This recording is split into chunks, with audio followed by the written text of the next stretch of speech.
Welcome to the 611 Films YouTube channel. We're back in 99. I'm one of your hosts, David Groves, and with me as always, Neil McKay. What is up, man? we're talking about one of my favorite movies of 99, I believe. It's really up there. It's called Go. Me too. Yeah. Go. And I got a little something to show you. We still have This the is Go. that's a blast from the past. That used to be. It's not the marquee, but it's the thing that like they would It's a put little banner to let you know what movie theater you're going into. You're like, oh, okay. Oh, so when and then I kind of put it over the door frame when at that apartment, and like, so it was like I was walking out the door to get about my day, and it was like, go, it was like 99. I mean, and it's still in pretty decent shape. It has aside from that's crazy because I got that in 99, so it's held up for like 24 years. So it's held up a while. That's pretty wild. So Go was this was before Doug Liman became the big action, guy, because he did Swingers, and then I don't know if he did anything between that and this, but this was like, he did this movie, and Swingers is one of my favorites of all time.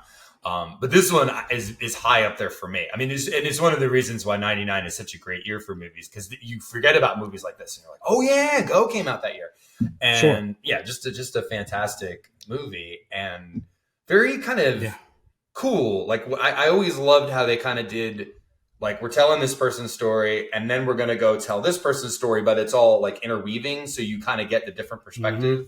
You can either separate the fact that it did have the Tarantino, Pulp Fiction, sort of that three storyline, out of order, non-linear type thing. I think there was a lot of crime movies. There was a lot of things right after Pulp Fiction that came out that, sure, definitely had that thing. But I do think Doug Liman and John August, this was his, John August works with Tim Burton a ton. Basically, this was his first writing job.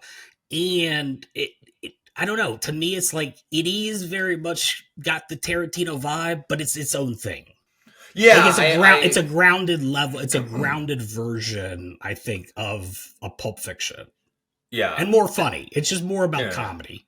There was, I do remember there was comparisons, but I think if it's done well, it's sort of like, there were the definite knockoffs of the Tarantino stuff where you're like, oh, you're clearly just, trying to capitalize on this Pulp Fiction, train. Like, I didn't even remember that it was comparable to Pulp Fiction until you just said that. I was like, oh yeah, because it was the 90s and everybody was doing Tarantino. I mean, that was the biggest thing. And I think it did pretty well. It did okay. Again, this is another movie I saw in the theater. This was right before college. I think it came out in like April or May of 99. And it was fun. I just had a lot of fun with it. I loved the characters. It was paced well. It's edited. The soundtrack is still really cool, even though I was never. That Len song, "Steal My Sunshine," was friggin' huge that summer. Right. That soundtrack, and it had like a No Doubt song, but like it just had like a ton of stuff that was like all over the airwaves back then. I mean, the Magic Carpet Ride remix when they're getting chased by the people, and it kind of pumps up right then. Like, that was such a great moment, edited scene.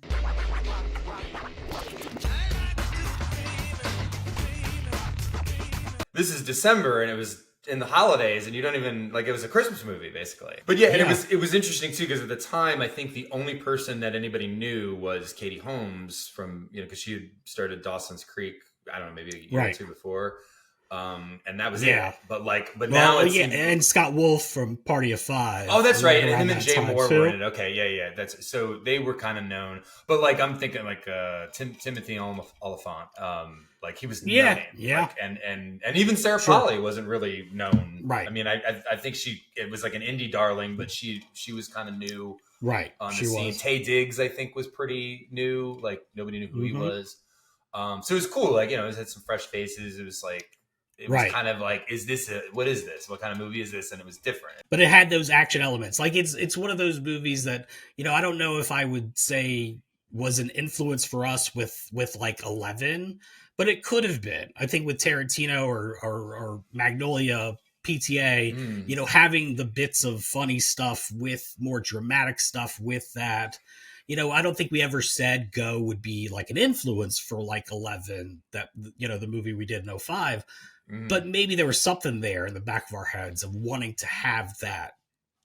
Different characters, different storylines, all those things. And these kinds of movies are tricky too, because it's like if you get invested in one storyline and then we're like, oh, nope, we're going over here and we're doing this whole new different thing. And I thought they kind of brought them all together very well. Like I wasn't like, oh man, like you should have stayed on these characters. You know what I mean? Like it was. Oh yeah, that's true.